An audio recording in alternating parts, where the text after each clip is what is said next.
ನಮಸ್ಕಾರ ಫ್ರೆಂಡ್ಸ್. ಒಬ್ಬರು ಕಮೆಂಟ್ ಮಾಡಿದ್ರಿ, ಬ್ರದರ್ ಹಸುಗಳು ಸಾಕಾಣಿಕೆ ಮಾಡೋ ಅಂಥವ್ರು ಎಷ್ಟು ಹಸುಗಳಿಂದ ಸಾಕಾಣಿಕೆ ಮಾಡಬೇಕು ಅಂತ. ಅದು ಬ್ರದರ್ ನಿಮ್ಮದು ಮೇವುಂದು ವ್ಯವಸ್ಥೆ ಯಾವ ಥರ ಐತೆ ಮತ್ತು ನೀವು ಮನೆಯಲ್ಲಿ ಮಾಡೋ ಅಂಥವ್ರು ಎಷ್ಟು ಜನ ಇದ್ದೀರಿ, ನೀವು ಯಾವ ಥರ ಮಾಡ್ತೀರಿ ಅನ್ನೋದ್ರ ಮೇಲೆ ಡಿಪೆಂಡ್ ಆಗುತ್ತೆ. ಮತ್ತು ಅದ್ರ ಜೊತೆಗೆ ನೀವು ಫಸ್ಟು ನನ್ನ ಪ್ರಕಾರ ಹೇಳಬೇಕು ಅಂದರೆ ಫಸ್ಟು 1 ಅಥವಾ 2 ನಿಮ್ಮಲ್ಲಿ ಕೊಟ್ಟಿಗೆ ಎಲ್ಲ ಚೆನ್ನಾಗೈತೆ ಅನ್ನೋದಾದರೆ 3 ಹಸುಗಳಿಂದ 2-3 ಹಸುಗಳಿಂದ ಸ್ಟಾರ್ಟ್ ಮಾಡಿ. 2-3 ಹಸುಗಳಿಂದ ಸ್ಟಾರ್ಟ್ ಮಾಡಿದ್ರೆ ಅದರಲ್ಲಿ ನಿಮಗೆ ಲಾಸ್ ಆಗುತ್ತೋ ಲಾಭ ಆಗುತ್ತೋ ಅನ್ನೋದು ಪೂರ್ತಿಯಾಗಿ ನಿಮಗೆ ಗೊತ್ತಾಗುತ್ತೆ. ಆಮೇಲೆ ನೀವು ಅದು ಏನು ಮಾಡ್ಬೋದು, ಜಾಸ್ತಿ ಮಾಡ್ಕೊಬೋದೋ ಇಲ್ಲ ಬೇಡವೋ ಅನ್ನೋದು ನೀವು ಡಿಸೈಡ್ ಮಾಡ್ಕೊಬೋದು. ಇನ್ನು ಅದು ಅಷ್ಟೇ, ಫಸ್ಟು ಸ್ಟಾರ್ಟಿಂಗಲ್ಲೇ ತರೋ ಅಂಥವ್ರು ಬಂದು 2 ಅಥವಾ 3 ಹಸುಗಳು ತತ್ತಿರಲ್ವ, ಅವನು ಅಷ್ಟೇ ಕಮ್ಮಿ ದುಡ್ಡಿನಂಥ ಹಸುಗಳ್ನೇ 1 ಹಸುನ ಚೆನ್ನಾಗಿರೋ ಅಂಥ ಹಸು ತೊಗೊಳ್ಳಿ. ಅಂದರೆ ಒಂದು 70-80 ಸಾವಿರ ರೂಪಾಯಿನ ಮೇಲೆ ಇವತ್ತು ಹಸುಗಳು ನಮಗೆ ಅಂಥ ಹಸುಗಳು ಬೇಕು ಅಂದರು 70-80 ಸಾವಿರ ರೂಪಾಯಿನ ಮೇಲೆ ಆಗುತ್ತೆ. ಹಾಗಾಗಿ ನೀವು ಒಂದು 2 ಅಥವಾ ಹಸುಗಳು ತರೋದ್ರಲ್ಲೂ ಅಷ್ಟೇ ನೀವು ಚೆನ್ನಾಗಿರೋ ಅಂಥ ಹಸುಗಳು ತಗೊಂಬನ್ನಿ. ಮೇವಿನ ವ್ಯವಸ್ಥೆನೂ ಅಷ್ಟೇ, ನೀವು ಮನೆ ಅಕ್ಕಪಕ್ಕದಲ್ಲಿ ಮೇವಿನ ವ್ಯವಸ್ಥೆ ಮಾಡಿಕೊಂಡ್ರೆ ಉತ್ತಮವಾಗಿರುತ್ತೆ. ನೀವು ಅದು ಬಿಟ್ಟು ದೂರದಿಂದ ತರ್ತೀವಿ ಅಂದರೆ ತರ್ಬೋದು, ಮಾಡ್ಕೊಬೋದು, ಏನು ತೊಂದರೆ ಇಲ್ಲ. ನಮಗೂ ಅಷ್ಟೇ ಮನೆ ಹತ್ತಿರ ಮೇವು ಸ್ವಲ್ಪ ಕಮ್ಮಿ ಐತೆ, ಕಮ್ಮಿ ದುಡ್ಡನ್ನ ಹಸುಗಳು ತರೋದು ಒಳ್ಳೆಯದು. ಫಸ್ಟು ಸ್ಟಾರ್ಟಿಂಗಲ್ಲಿ ನೀವು ತರಬೇಕಾದ್ರೆ ಅದೇ ಒಂದು 50-60 ಸಾವಿರದಂಥ ಒಂದು 2 ಹಸುಗಳು, ಒಂದು 80-85 ಸಾವಿರ, 1 ಲಕ್ಷ ಗಂಟ ಒಂದು ಹಸು ಚೆನ್ನಾಗಿರೋ ಅಂಥ ಹಸು ತಗೊಂಬನ್ನಿ. ನೀವು ಇನ್ನೂ ಕಮ್ಮಿ ಹಸುಗಳನ್ನೇ ತರ್ತೀವಿ, ಜರ್ಸಿ ಹಸುಗಳು ತಂದು ಒಂದು 2-3 ಹಸುಗಳು ತಂದು ಸಾಕಿ ನೋಡಿಕೊಂಡು ಮತ್ತೆ ತರ್ತೀವಿ ಅಂದರೂ ಅದು ಇನ್ನೂ ಒಳ್ಳೆಯದು. ಮತ್ತು ಕೊಟ್ಟಿಗೆಗೂ ಅಷ್ಟೇ, ಮ್ಯಾಟ್ಗೆ ಹುಲ್ಲು ಕಟ್ ಮಾಡೋಕ್ಕೆ ಮಿಷಿನ್ಗಳಿಗೆ ನೀವು ಮ್ಯಾಟ್ಗಳಿಲ್ಲ ಅಂದರೂ ಪರವಾಗಿಲ್ಲ, ಬೇಕು ಅಂದರೆ ಮ್ಯಾಟ್ ಬೇಕೇ ಬೇಕು ಅಂತ ಏನಿಲ್ಲ. ಫಸ್ಟ್ ಸ್ಟಾರ್ಟಿಂಗ್ ಮಾಡೋ ಅಂಥವ್ರಿಗೆ ಮ್ಯಾಟ್ನ ವ್ಯವಸ್ಥೆ ಇಲ್ಲದವರು ಮಾಡ್ಬೋದು ಸ್ಟಾರ್ಟಿಂಗಲ್ಲಿ. ಅದ್ಮೇಲೆ ನೀವು ಅದರಿಂದನೇ ದುಡ್ಡು ಮಾಡ್ಕೊಂಡು ಎಲ್ಲನೂ ತರ್ಬೋದು. ಕಾಂಕ್ರೀಟ್ ಕೊಟ್ಟಿಗೆನೂ ಬೇಕು ಅಂತ ಏನಿಲ್ಲ, ಅದ್ರದ್ದು ವ್ಯವಸ್ಥೆ ಎಲ್ಲ ಚೆನ್ನಾಗಿರ್ಬೋದು. ಫಸ್ಟ್ ಮಾತ್ರ ಹಸುಗಳ ಮೇಲೆ ಒಂದು ಸ್ವಲ್ಪ ಇದು ಮಾಡಿ, ಮೇವು ಹಸುಗಳ್ಗೆ ಹಾಕೋಂಥ ತಿಂಡಿ ಅದ್ರ ಬಗ್ಗೆ ನೀವು ಫಸ್ಟು ಇದು ಮಾಡಬೇಕು. ನೋಡಿ, ನಾನು ಫಸ್ಟ್ ಇದೊಂದು ಜರ್ಸಿ ಹಸು ಮನೇಲೇ ಹುಟ್ಟಿರೋದು, ಇವೆಲ್ಲ ಮನೇಲೇ ಹುಟ್ಟಿರೋಂಥ ಕರುಗಳು ಹಸುಗಳು ಇರೋವು ಇವೆಲ್ಲವ. ನಮಗೆ ಕೊಟ್ಟಿಗೆ ಇಕ್ಕಟ್ಟು ನಮಗಿರೋ ಅಷ್ಟು ಜಾಗದಲ್ಲಿ ಸಿಂಪಲ್ಲಾಗಿ ಮಾಡ್ಕೊಂಡಿದ್ದೀವಿ. ನೋಡಿ, ಒಂದು ಮನೇಲೇ ಹುಟ್ಟಿದಂಥ ಗಿರ್ರು ಇವೆಲ್ಲ ಪಡ್ಡೆಗಳು. ಇದೊಂದು ಮಾತ್ರ ಹಸು ಈಗ ಒಂದು ಸತಿ ಕರು ಹಾಕಿ 2ನೇ ಟ್ರಿಪ್ಪು ಗಬ್ಬ ಆಗೈತೆ, ಮತ್ತು ಹಾಲನ್ನು ಕೊಡ್ತಾಯಿತೆ. ಒಂದೊಂದು ಟೈಮ್ಗೆ 4-5 ಲೀಟ್ರ್ ಹಾಲು ಬರುತ್ತೆ. ಈಗ ಅಂದರೆ ಕರು ಹಾಕಲ್ಲ 6 ತಿಂಗಳು ಮೇಲೆ ಆಯಿತು, ಈಗ 2-3 ತಿಂಗಳು ಫಲ ಐತೆ. ಹಾಗಾಗಿ ಸ್ವಲ್ಪ ಹಾಲು ಕಮ್ಮಿ. ಅದೇ ಸ್ಟಾರ್ಟಿಂಗ್ ಮಾಡೋ ಅಂಥವ್ರು ಸ್ವಲ್ಪ ಕಮ್ಮಿ ದುಡ್ಡಲ್ಲಿ ಮಾಡ್ಕೊಳ್ಳಿ.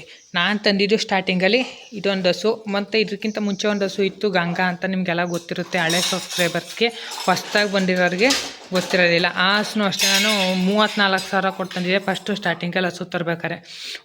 ಈ ಹಸು ನಮ್ಮ ಶಕ್ತಿಯ ತಾಯಿ, ಅದು ನಮಗೆ 34 ಸಾವಿರ ಕೊಟ್ಟು ತಂದಿದ್ದು. ಅವರು ಸುಳ್ಳು ಹೇಳಿ ಕೊಟ್ಟಿದ್ರು, ಗಬ್ಬಾಗೈತೆ 3 ತಿಂಗಳು 4 ಲೀಟ್ರ್ ಹಾಲು ಕೊಡ್ತಾಯಿತೆ ಅಂತ. ಫಸ್ಟು ಅಂದರೆ ನಮ್ಮ ಮನೆಯಲ್ಲಿ ಇದ್ದಂಥ ಹಸುಗಳಿದ್ದು. ಸದ್ಯಕ್ಕೀಗ ಅದ್ರ ಜೊತೆಗೆ ಇರಲಿ, ಇದೊಂದು ಹಸು ನೋಡೋಣ, HF ಹಸು ಸಾಕಬೇಕು ಅಂದ್ಬಿಟ್ಟೆ ತಂದಿದ್ದೆ. ಅದ್ರದ್ದು ಏನಾರು ವೀಡಿಯೋ ಇತ್ತು ಅಂದರೆ ಇಲ್ಲೇ ಸೈಡಲ್ಲಿ ಹಾಕ್ತೀನಿ. ಆಗ ತಂದಾಗ ಗಬ್ಬಾಗಿರಲಿಲ್ಲ, ನಮ್ಮ ತಕ್ಕ ಬಂದು ಜರ್ಸಿ ಸೆಮೆನ್ ಕೊಡಿಸಿ ನಿತ್ತು. ಇದೊಂದು ಕರು ಹಾಕಿತ್ತು, ಇದು ಹಾಲು ಬ್ಲ್ಯಾಕು. ಜರ್ಸಿ HF ಹಸುಗೆ ಜರ್ಸಿ ಸೆಮೆನ್ ಕೊಡ್ಸಿದ್ರೆ ಹಾಲು ಬ್ಲ್ಯಾಕೇ ಬರೋದು, ಹಾಲು ಬ್ಲ್ಯಾಕ್ ಕಟ್ಸು. ಇದು ಒಂದು ಕರು ಹಾಕೈತೆ. ಈಗ ಇದ್ರ ಹಿಂದೆ ಇನ್ನೊಂದು ನಮ್ಮ ಖುಷಿ ಅಂತ ಒಂದು ಕರು ಇತ್ತಲ್ಲ, ಅದ್ರ ಹಿಂದೆ ಈ ಸತಿ ಈಗ 5 ತಿಂಗಳಾಯಿತು ಈ ಕರು ಹಾಕಿತ್ತು.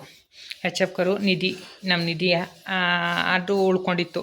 ನಾನು ತಂದಿದ್ದು ಅಷ್ಟೇ 3-4 ಹಸುಗಳು, ಒಂದು ಇದೊಂದು 2, ನಮ್ಮ ದೊಡ್ಡ ಹಸ ಒಂದು, ಈ ಹಸು ಬಿಳಿ ಹಸ ಒಂದು 2, ಈ ಕರು ಹಾಕ್ತಲ್ಲ ಹಸು, ಇವು ಮೊನ್ನೆ ವೀಡಿಯೋ ಅಪ್ಲೋಡ್ ಮಾಡಿದ್ದೀನಿ ನೋಡಿ, ಅದರಲ್ಲಿ ಕರು ಹಾಕೈತೆ.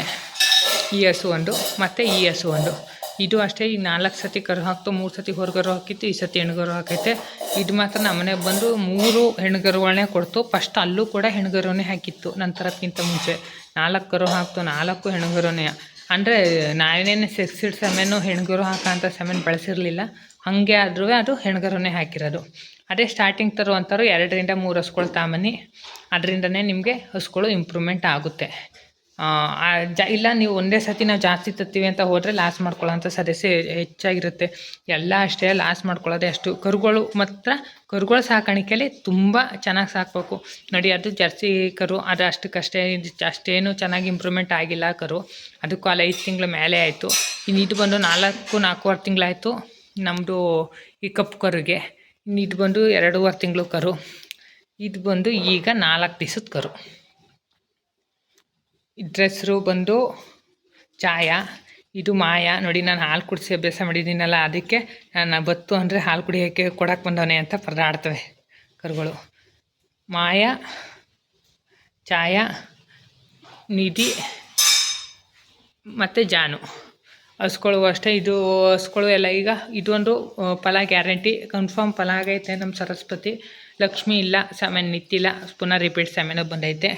ಇದು ಅಷ್ಟೇ, ರಿಪೀಟ್ ಸೆಮೆನು ಬಂದೈತೆ. ಇವತ್ತು ಸೆಮೆನು ಬಂದೈತೆ. ಸೆಮೆನ್ ಬಗ್ಗೆನೂ ತುಂಬ ಜನ ಕಮೆಂಟ್ ಮಾಡಿದ್ರಿ, ಸೆಮೆನು ಬಂದಾಗ ಯಾವ ಥರ ಇರುತ್ತೆ ಹೇಳಿ ಅಂತ. ನೋಡಿ, ಸೆಮೆನು ಬಂದಾಗ ಈ ಥರ ಲೋಳೆ ಥರ ನೀರಿನಾಗೆ ಮಡುವೆ ಆಡ್ತಾ ಇರುತ್ತೆ. ಈ ಥರ ನೀರಿನಾಗೆ ಗಾಜ್ಞಂಗಿರಬೇಕು. ಅದರಲ್ಲಿ ಗುಳ್ಳೆ ಟೈಪು ಇರಬಾರ್ದು. ಗುಳ್ಳೆ ಟೈಪ್ ಇತ್ತು ಅಂದರೆ ಆ ಸೆಮೆನ್ ಕೊಡ್ಸಿದ್ರೂ ಸೆಮೆನ್ ನಿಲ್ಲೋದಿಲ್ಲ. ಈ ಥರ ನೀರಿನಾಗೆ ಕ್ಲೀನಾಗಿರಬೇಕು. ಇದಕ್ಕೆ ಈ ಸತಿ ನಾನು ಸೆಮೆನ್ ಕೊಡಿಸ್ತೀನಿ. ಮತ್ತು ಇದು ನನಗೆ ಇದು ಸೆಮೆನು ಬಂದೈತೆ. ನೋಡಿ, ನಿಮಗೆ ಕಾಣಿಸ್ತಾ ಇರ್ಬೋದು, ಇದು ಸೆಮೆನು ಬಂದೈತೆ. ಅಂದರೆ ಸೆಮೆನು ಬಂದರೆ ಇದು ಒಂಥರ ಗಟ್ಟಿಯಾಗಿ ಒಂಥರ ಅಂಟಂಗೆ ಐತೆ. ಅದಕ್ಕೆ ಈ ಸತಿ ಇದಕ್ಕೆ ಗರ್ಭ ತೊಳಸ್ಬಿಟ್ಟು ಆಮೇಲೆ ಸೆಮೆನ್ ಕೊಡ್ಸೋಣ ಅಂದ್ಕೊಂಡಿದ್ದೀನಿ. ಗರ್ಭ ತೊಳಸಿ ಈ ಸತಿ ಗರ್ಭ ತೊಳಸಿದ್ರೆ 20 ದಿವಸ ಸೆಮೆನು ಬರುತ್ತೆ, ಆವತ್ತು ಕೊಡಿಸ್ಬಾರ್ದು.